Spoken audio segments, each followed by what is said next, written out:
invité à être les partenaires français de ce très beau projet Saldae, qui nous a été aussi proposé dans le cadre de notre participation à Unimed. Donc nous sommes très honorés d'avoir été choisis comme partenaire français pour travailler avec vous.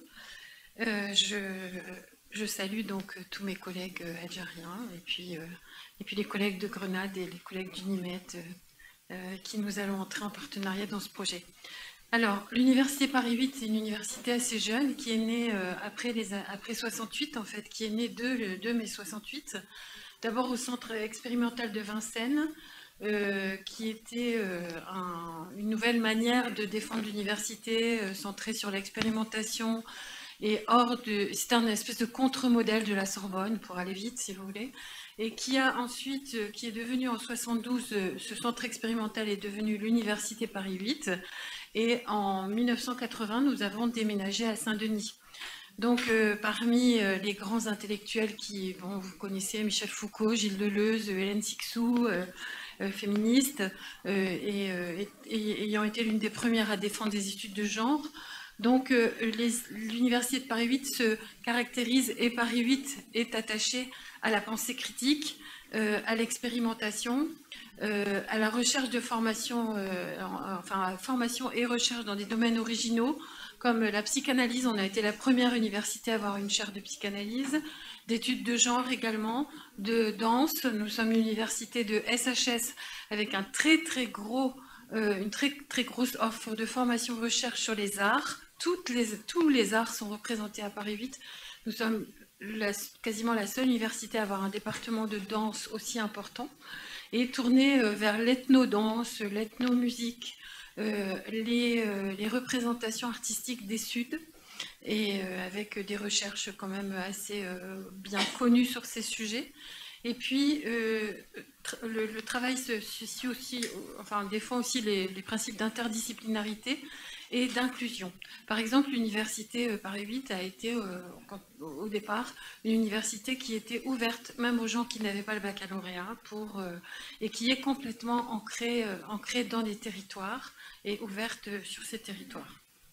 Alors, université des créations, justement parce que la création est conçue, est envisagée non pas seulement comme un objet de création. L'idée, c'est pas seulement de créer des objets, mais d'être dans une dynamique créative, donc inventive, pluridisciplinaire, croisée, mettant au centre la praxis, donc la recherche-action, avec des effets sur les territoires et des effets sur les sociétés, sur des problématiques contemporaines, transition écologique, démocratie, questions migratoires, accueil du handicap, accueil des femmes, etc.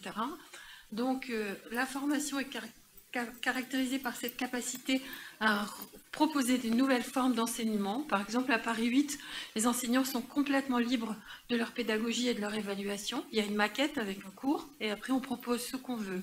Et on peut faire des cours à plusieurs, on peut faire des cours pédagogie innovante, inclusive, etc. Donc, pour cette attitude créative et dynamique pour la formation, pour la recherche, donc ce que j'ai dit tout à l'heure, recherche, action, création, de plus en plus, avec un engagement des savoirs par rapport aux besoins de la société et l'ancrage territorial. On est dans le 93, où certains d'entre vous qui connaissent bien la France m'ont dit dans le 9-3. Effectivement, nous sommes dans le 9-3.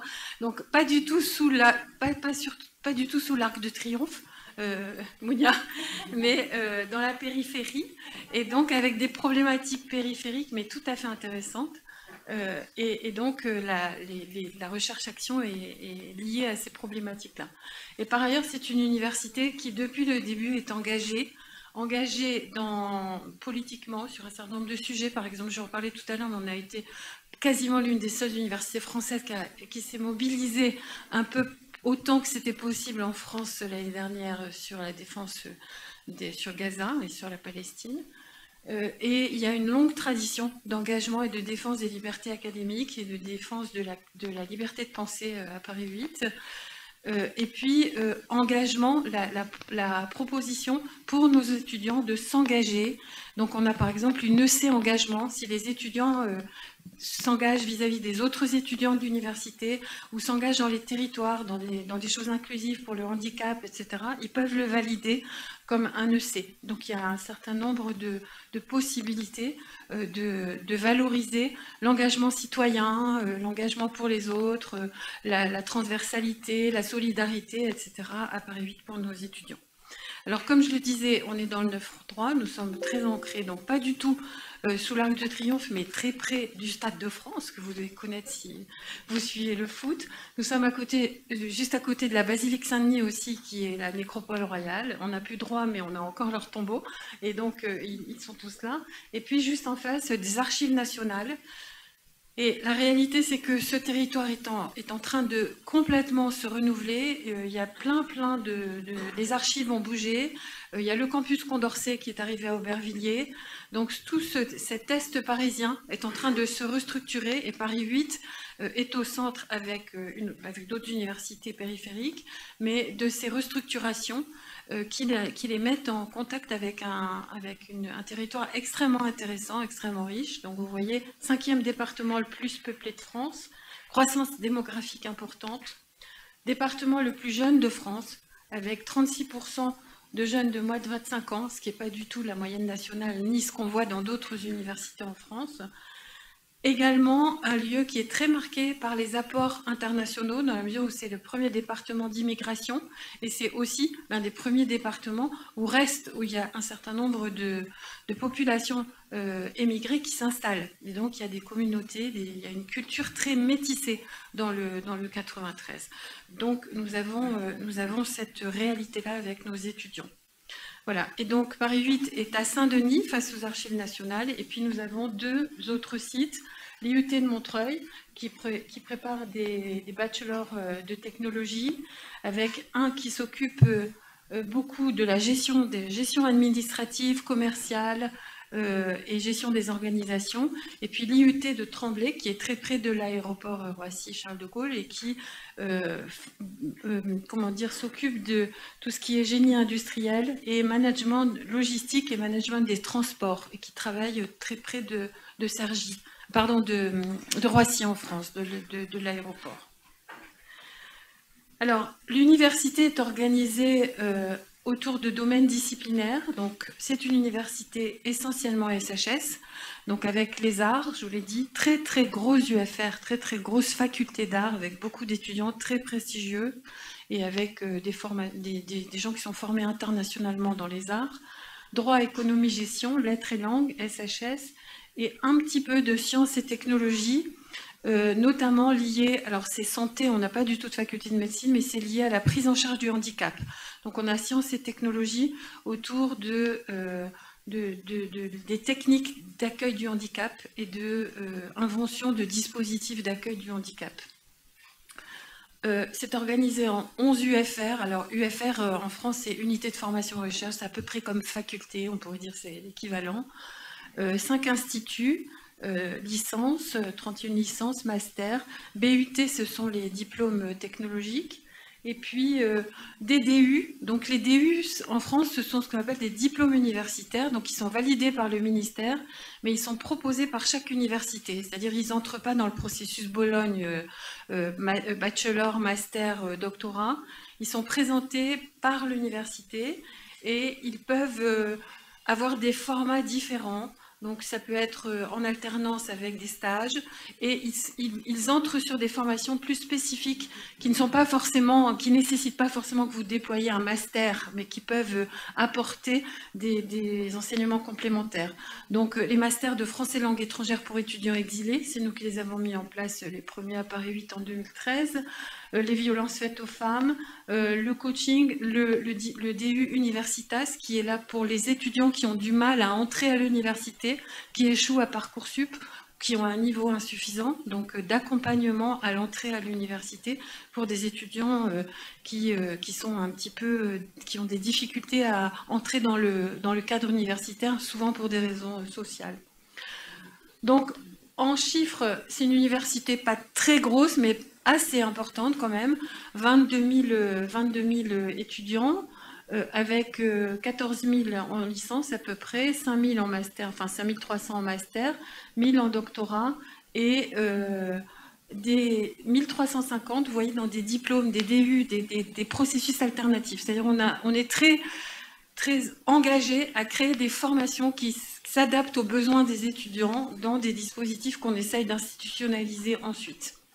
Voilà, donc la création de formations innovantes. Avec la spécificité, plus de 26% de nos étudiants sont étrangers. Et d'autre part, nous avons des étudiants français qui sont issus de l'immigration. Donc nous avons beaucoup d'étudiants français qui sont culturellement, qui nous apportent culturellement beaucoup. C'est très métissé, les étudiants à Paris 8, avec un certain nombre bac technologiques et une caractéristique, c'est qu'on a énormément d'étudiants boursiers. C'est pour des raisons sociologiques, d'étudiants boursiers et d'étudiants salariés. Alors, je vais arrêter là sur la présentation de Paris 8, je pourrais répondre à d'autres questions si vous voulez. J'ai un peu réfléchi à partir de ce que m'a dit Monia, sur un peu vous apporter des informations sur nos stratégies d'internationalisation, notre réflexion sur l'internationalisation. Je vais redire ce qu'a dit mon collègue de Grenade. L'internationalisation n'est pas une fin en soi, c'est-à-dire on ne s'internationalise pas pour s'internationaliser. C'est-à-dire l'internationalisation, maintenant, relève quand même d'un processus stratégique d'insertion dans un monde globalisé où la compétitivité interuniversitaire est une réalité, où on est dans un équilibre, dans des équilibres internationaux qui sont multipartites, avec des nouveaux acteurs et des acteurs innovants qui peuvent maintenant jouer des rôles structurants sur le monde international avec un certain nombre de questions. Donc, je pense qu'avoir une stratégie universitaire, c'est faire des choix. On doit choisir ce qu'on veut défendre. C'est ça une stratégie. C'est choisir des axes et s'y tenir. Donc, s'internationaliser à partir des choses où on est fort, en fait. Où on peut être visible, fort, apporter quelque chose. Il ne faut pas chercher à faire tout forcément. Donc, nous avons développé une internationalisation qui nous rend visible pour défendre ce qu'on croit juste pour nos étudiants et pour la recherche, c'est-à-dire une tradition d'accueil, de diversité, d'inclusion. Je me mets à faire du berbère, j'inverse et je mets des consonnes. Voilà. C'est intéressant. Donc, d'inclusion et de multilinguisme. Donc, on soutient un grand nombre et on est impliqué dans un grand nombre de projets internationaux de recherche et de formation avec une approche alternative, solidaire, créative, interdisciplinaire en SHS et basée sur un peu une approche critique, d'interroger les standards et les mainstreams dans la mesure où c'est un peu notre marque de fabrique. Et parce que si on se met par exemple dans une stratégie d'internationalisation sur les mêmes créneaux que la Sorbonne, par exemple, on n'a aucune chance de montrer qui nous sommes et ce que nous faisons d'intéressant. Donc, on a vraiment choisi de se situer sur nos points forts et sur ce qui nous intéresse et ce qui nous semble intéressant. Alors, nous sommes, en reflétant cette diversité, notre politique internationale s'est concentrée prioritairement sur l'Europe. Nous sommes coordinateurs de l'université européenne et sur les Suds. Beaucoup sur la Méditerranée, l'Afrique et les Amériques. Voilà. Et pardon. Et l'idée, à Paris 8, il n'y a pas trop de problèmes. On a beaucoup d'étudiants internationaux, on a beaucoup de collègues qui sont d'origine internationale. Donc faire de l'international à Paris 8, ce n'était pas un sujet. Le problème, c'était de quand même stratégiser. Donc, moi, quand je suis arrivée à la vice-présidence, j'ai vu comme un arbre plein de fleurs avec des gens qui faisaient des trucs chacun dans son petit coin. C'était merveilleux, c'était très beau, mais sauf que ça ne se voyait pas de l'extérieur. Donc, on essaye maintenant d'amener les gens, en partant vraiment des pratiques à la base de l'analyse des coopérations existantes, des activités menées dans l'université, la créativité des chercheurs, de l'origine de nos étudiants, de ce qu'ils peuvent porter culturellement, organiser des activités internationales, des événements internationaux qui reflètent nos valeurs et qui permettent d'emmener avec nous le maximum d'acteurs, c'est-à-dire les étudiants, les chercheurs, les biatos, donc les personnels administratifs, les services culturels, la bibliothèque universitaire.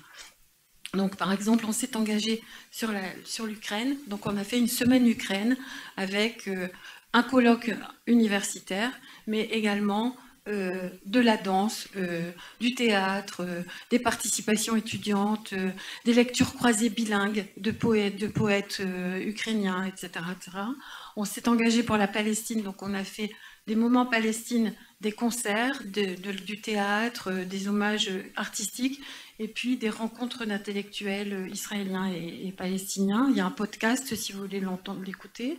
Et puis cette année, nous sommes engagés sur le Brésil, puisque nous avons beaucoup de coopération sur le Brésil. Et l'Institut français fait une saison croisée France-Brésil cette année. Donc Brésil en France pour la première partie de l'année et France au Brésil deuxième partie de l'année. Donc nous avons créé un label, Brésil à Paris 8, et nous avons ouvert avec une première journée autour des peuples autochtones et de la recherche sur les peuples autochtones, dans la mesure où nous sommes pionniers dans l'accueil des étudiants bourses Guata. Guata en guarani, ça veut dire le chemin. Et donc les étudiants, l'ambassade de France, le consulat de France à Sao Paulo a mis en place des bourses pour les étudiants d'origine autochtone. Et nous en avons reçu 3 l'année dernière, doctorants, et 3 cette année. Et nous sommes l'université française qui est pionnière aussi, puisque c'est aussi des questions d'inclusion, de diversité culturelle, etc. Nous sommes porteurs de l'université européenne ERUA, donc avec 7 autres partenaires qui sont situés beaucoup sur la façade est de l'Europe, quand même, Lituanie, Pologne,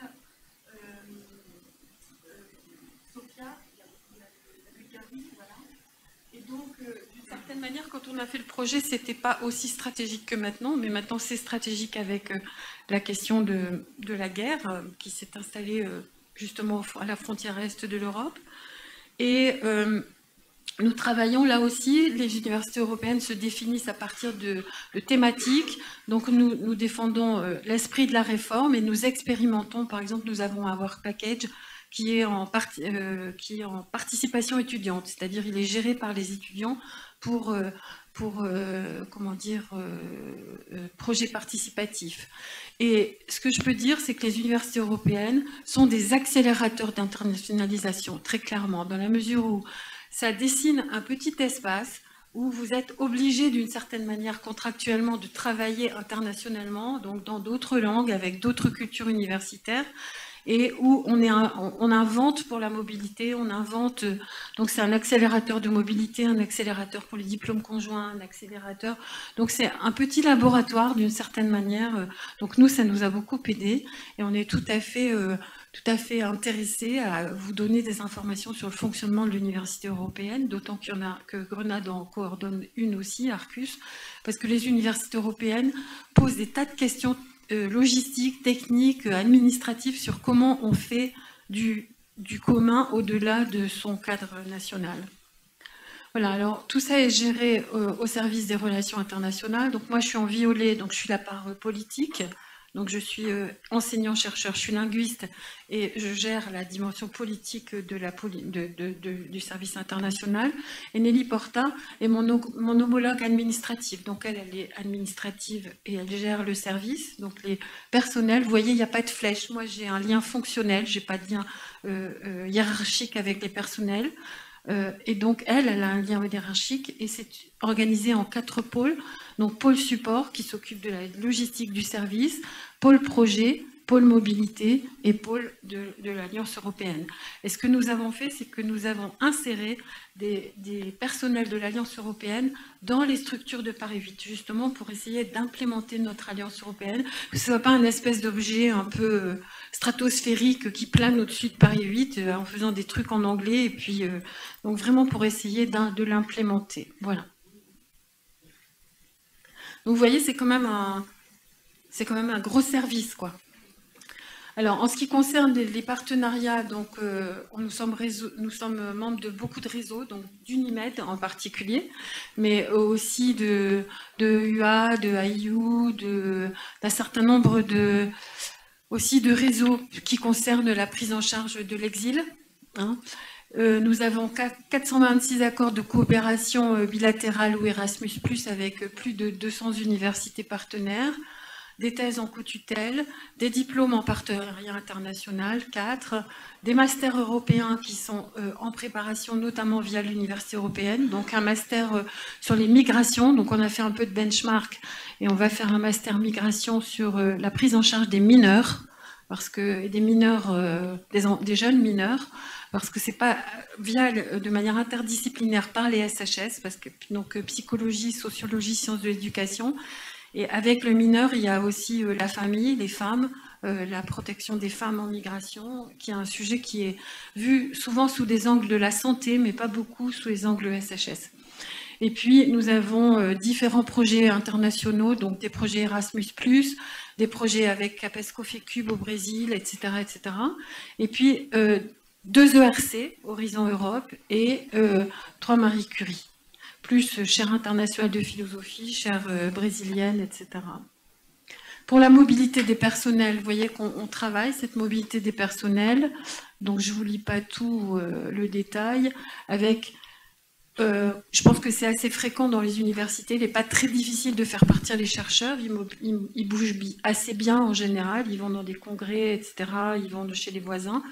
Plus difficile de faire tourner les personnels. Donc on a fait un gros effort, notamment dans ERUA, pour développer des staff week et amener nos collègues administratifs à se déplacer et se former avec des enjeux de formation, des enjeux de partage de bonnes pratiques et l'enjeu des langues, qui est un gros sujet de l'internationalisation.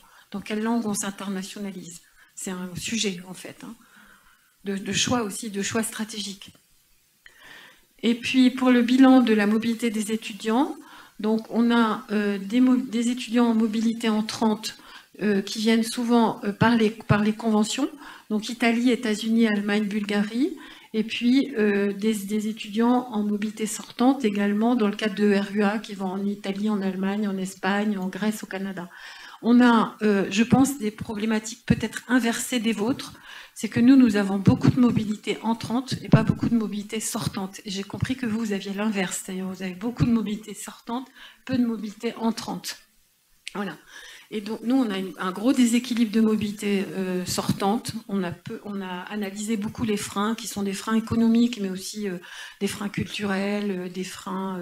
C'est vrai, quand on a un logement et un travail dans la banlieue parisienne, on hésite à tout lâcher parce que quand on revient, on n'est pas sûr de retrouver un équilibre...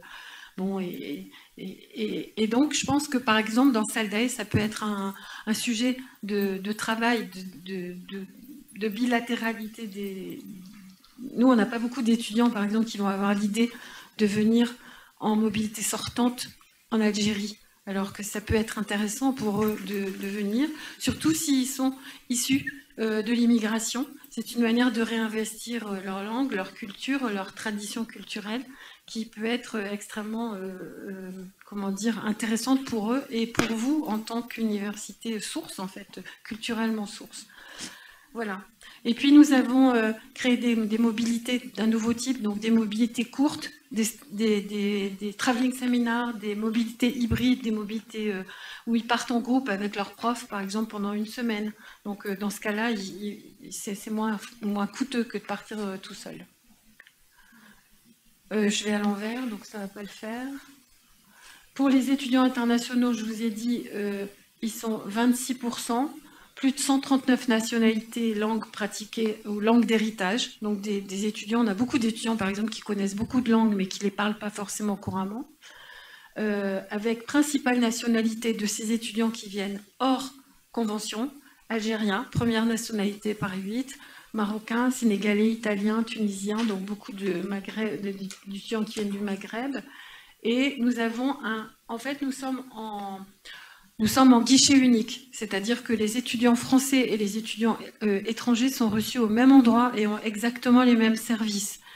Mais au guichet unique, nous avons un service spécial pour les étudiants étrangers, mais intégré dans les services qui sont donnés aux étudiants français. Et nous exonérons les droits d'inscription pour les étudiants internationaux hors UE. Depuis 2022, par décret ministériel, les étudiants hors UE ont des droits d'inscription beaucoup plus élevés que les étudiants français. C'est quasiment gratuit pour les étudiants français. Maintenant, le master pour un étudiant hors UE, c'est 2 500 € et la thèse, je ne sais plus, enfin, c'est assez conséquent. Donc nous avons une capacité d'exonération que nous appliquons. Donc, et nous faisons une redistribution sociale. Donc pour les étudiants hors UE, c'est encore gratuit à Paris 8. Voilà. Et ce que je disais, c'est que pour l'accueil des étudiants internationaux, donc ce service guichet unique, c'est ça, c'est le département de vie de campus qui s'occupe du handicap, des initiatives étudiantes, de la responsabilité sociale universitaire et des services sociaux. Mais il y a un petit groupe de 3 personnes qui sont polyglottes, qui parlent pas mal de langues et qui sont à l'accueil spécifique des étudiants internationaux, notamment pour les aider sur les démarches administratives, les papiers, servir d'intermédiaire avec les administrations, l'assurance maladie, la préfecture, etc. D'autant que quand ils viennent librement comme ça, c'est pas de la mobilité encadrée, généralement ils viennent pour plusieurs années, donc ils peuvent avoir des problèmes avec leur visa, avec leur logement, etc. Voilà. Et donc, ils retrouvent tout ça à la maison de l'étudiant, qui est pour les étudiants français et étrangers ensemble, avec un lieu de rencontre, d'échange, de nombreux services, accueil, services sociaux, crous, médiateurs artistiques, cyberespace, services de médecine, prévention, associations étudiantes, avec des aides étudiantes en situation de précarité, précarité alimentaire, précarité menstruelle pour les jeunes femmes, précarité numérique, et qui propose également des activités culturelles ainsi qu'un budget participatif pour les initiatives étudiantes. Voilà, et puis nous sommes, je vous l'ai dit, c'est un des axes d'engagement de Paris 8 sur l'accueil de l'exil. Donc on a 2 groupes de DU Passerelle. Le DU Passerelle, c'est un DU de français langue étrangère pour mise à niveau de français pour reprendre des études, donc, parce qu'il faut avoir un niveau B1 ou B2. Donc on accueille des étudiants internationaux qui n'ont pas forcément le bon niveau en français et on les met au niveau français en français pour qu'ils puissent repartir. Nous avons créé des groupes d'accueil Solidarité Ukraine et on a voulu mettre en place 2 dispositifs puisque les étudiants ukrainiens ont eu la protection fonctionnelle de l'Europe, mais pas les étudiants, par exemple, francophones les Algériens, les Marocains, les Tunisiens, etc., qui sont tous venus en France et qui avaient un mois pour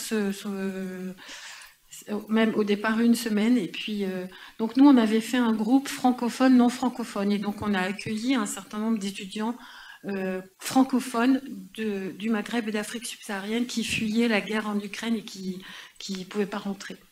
Nous participons au programme avec le Haut Commissariat aux Nations Unies pour l'accueil des étudiants, c'est ce qu'on appelle des couloirs universitaires. Nous sommes engagés dans le programme TESI. Nous n'avons pas vraiment pu donner des cours parce qu'on n'a pas beaucoup de cours en anglais et qu'il y avait beaucoup de cours qui étaient demandés en médecine, notamment ce que nous n'avons pas. Et puis nous sommes engagés dans le programme PAUSE, qui est un programme d'accueil des chercheurs en danger avec le Collège de France. Et depuis 2017, nous avons accueilli 20 chercheurs en danger. Et nous venons de déposer un projet SAFE avec Unimed et avec PAUSE. Et je suis par ailleurs experte européenne sur les droits de l'homme et sur la liberté académique dans les instances européennes pour l'évaluation des dossiers SAFE. Voilà. Et puis, dernière chose, je l'ai dit, c'est une question centrale, la question des langues. En quelle langue on internationalise? Est-ce qu'on fait une stratégie anglais, par exemple, avec des formations complètement en anglais, où on se dit je vais faire un master en anglais, une licence en anglais, pour attirer des étudiants internationaux? Ou est-ce qu'on mise sur du multilingue, des cours mélangés, arabe, anglais, français, etc. C'est des stratégies différentes. Et il faut y réfléchir, ça dépend un petit peu comment on veut se situer dans l'espace national, et européen et international. Et c'est un vrai sujet. Donc nous avons plutôt une optique, pour l'instant, on n'a pas vraiment privilégié les formations en anglais, on est plutôt sur une optique multilingue. Et donc la bibliothèque, qui est une très très belle bibliothèque, qui est en SHS, la plus belle bibliothèque en Île-de-France, qui est en plus une médiathèque, pas seulement une bibliothèque. Il y a des offres, des étudiants qui sont venus à Paris 8, donc ils peuvent le dire, c'est vrai. Voilà, donc avec une offre de audiovisuel, numérique, des postes informatiques, des lieux pour travailler, etc. Et d'autre part, elle est ouverte sur le territoire, c'est-à-dire que les gens du territoire, les citoyens de la Seine-Saint-Denis peuvent venir à l'Université Paris 8 à la bibliothèque. Voilà, il y a des fonds en langue étrangère, en relation avec les activités internationales, des cafés langues, etc. Mais la question de la langue, c'est pour ça que j'en parle ici, parce que j'ai pas de solution, chacun doit la trouver, mais la question de la langue est centrale pour l'internationalisation, de savoir comment, voilà. Donc j'espère que j'ai pas pris trop de temps.